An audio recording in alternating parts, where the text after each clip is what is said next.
나는 솔로에서 영식과 영수의 딸로 등극한 영자에 대해서 리뷰해 보겠습니다. 영자는 첫 등장부터 마치 가출한 바이브를 풍기며 하드캐리했는데요. 영자는 자칭 전주퀸카로 진주에 있는 남자들은 웬만해서 다 만나봤지만 결혼 상대를 만나지 못해서 나는 솔로에 출연하게 되었다고 합니다. 영자는 어떤 사람일까요? 사실 처음에는 영자가 나는 솔로에서 큰 역할을 해줄 거라고 기대했는데 기대보다는 활약이 적은 모습입니다. 영자는 첫 등장부터 계절과 맞지 않는 얇은 옷을 입고 오들오들 떨면서 남자들의 부성애를 자극했는데 특히 영수의 시선을 사로잡았습니다. 게다가 트렁크에 잔뜩 쌓인 짐과 정리 안 된 옷가지들은 정말 경악을 금치 못하게 만들었는데요.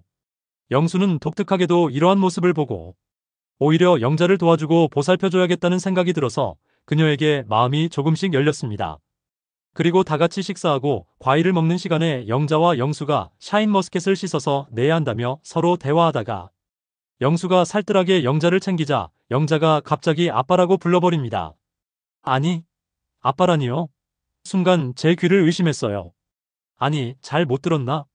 연애 프로에 나와서 본인의 데이트 상태를 아빠라고 부른다고요? 진짜 너무 기괴해서 제 귀를 의심했는데 그 이후 영식과의 데이트를 한 후 영자는 영식에게도 아빠라고 해버립니다.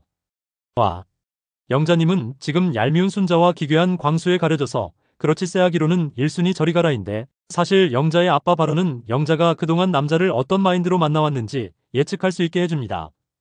영자를 보면 20대 혹은 고등학생같이 느껴질 정도로 굉장히 어리게 느껴집니다. 스타일링도 요즘 흔히 말하는 MZ들이 자주 입는 벙벙한 바지에 숏 패딩을 즐겨 입고 후드티를 입는다거나 뭔가 영한 느낌이 있죠.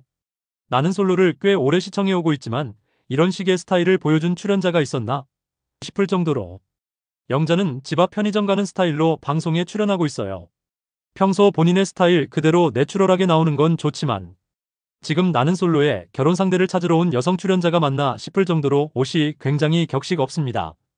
가끔 영자의 착장이 풀로 나올 때 경악을 금할 수가 없는데요. 영수와 영자가 서 있을 때는 진짜 삼촌과 조카가 서 있는 게 아닌가 싶을 정도이죠.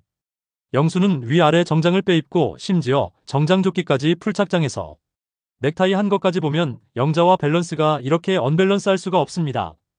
여하튼 영자는 외모부터 차림새까지 어느 것 하나 성숙되어 보이지 않아요. 30대 초반이면 그렇게 어린 나이가 아닌데 영자를 보면 미숙하다는 느낌마저 느껴집니다. 그런데 진주에서 남자를 만나볼 대로 다 만나봤다. 그리고 본인은 남자들을 꼬시고 먼저 고백하지 않는다. 고백하게 만든다는 인터뷰까지 종합해보면 영자는 그동안 남자들을 꼬셔서 넘어오는 남자들과 연애하고 그들에게 의지하는 식의 연애를 해왔을 가능성이 높습니다. 성숙한 여성, 즉 결혼 정년기를 맞은 내면이 성숙한 여성은 잠재적 데이트 상대인 상대방, 남자에게 아빠라는 호칭을 할 생각을 전혀 하지 못해요. 왜 그럴까요? 너무 기괴하기 때문이죠. 아빠라니요. 아빠는 자신을 낳고 기르고 양육한 존재로서 절대 이성을 호칭할 수 없는 단어입니다. 근데 영자는 아빠라는 호칭을 너무나 아무렇지도 않게 며칠 알고 지내지도 않은 남자에게 너무나 편하게 불러버리죠. 영자는 결혼 상대로서 본인을 아빠처럼 보듬어주고 보호해줄 수 있는 상대를 기다리거나 혹은 그런 사람을 무의식 중에 찾고 있을 확률이 높습니다. 그리고 실제로 영자의 원 가정이 그닥 안정적이지 않았을 확률이 높아요. 영자는 가정 내에서 안정적인 보살핌을 받지 못했기에 그것을 외부에서 채우려는 욕구가 있는 것이고 그것이 아빠라고 부르는 행동으로 나온다고 볼 수 있어요. 아이러니하게도 아빠라고 부른 남자에게는 이성적인 호감이 없는 사람에게 그렇게 부르지만 영자의 내면은 보호받고 싶은 욕망이 강할 수 있는 거죠. 근데 이런 영자를 좋아하는 영수의 마인드가 너무 쎄합니다.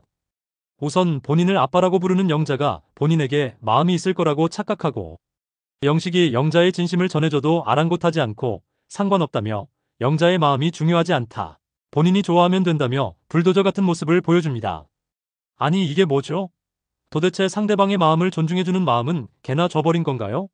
영수는 본인의 연애가 친구인 상태에서 시작된 경우가 많았다며 영자의 마음 따위는 중요하지 않다며 다소 강압적인 태도를 보입니다. 이건 허세도 아니고 잠재적 스토커 같은 모습이라 다소 걱정이 되는 부분이에요. 영수는 도대체 어떤 삶을 살아온 건가요? 그렇게 남자들이 모두 모여서 대화를 하게 되고 상철은 본인에게 마음이 있다고 표현했던 영자에게 거절을 하기 위해 1대1 대화를 요청합니다. 상철은 지나치게 신사적이에요. 네, 순자를 좋아하는 상철도 참 답답하기 그지없는데요. 영자는 상철에게 차이면서 인생 처음으로 남자에게 차여봤다고 합니다. 당황스럽고 기분이 좋진 않았지만 그래도 본인의 마음을 표현하는 것은 본인 마음이니 포기하진 않을 거라고 합니다. 상철에게 꽃찡긋하면서 꼬시려고 엄청 끼부렸는데 이렇게 돼서 너무너무 아쉬워요. 저도 참 아쉽네요. 영자가 그래도 상철의 마음을 흔들어 놓길 바랐는데요. 얄미운 순자보다는 영자와 상철이 이어졌으면 어땠을까 상상도 해봅니다만 아마 영자의 너무 어려 보이는 이미지에 상철이 흔들릴 일은 적어 보입니다. 그래도 영자가 포기하진 않길 바랍니다. 영자가 스타일링을 좀 더 성숙하게 바꾸고 나왔으면 어땠을까 너무너무 아쉽습니다. 영자님 앞으로는 아무 남자한테나 아빠 하지 마세요. 정말 미성숙한 어린 여자아이 같거든요. 이런 사람과는 한 가정을 꾸리고 싶은 마음이 들지 않아요. 결혼 상대로는 아웃이라 이 말입니다. 나는 솔로 이후에 현생에서는 영자님의 매력을 좀 더 뽐내고 좋은 결혼 상대를 찾을 수 있게 되기를 바라겠습니다.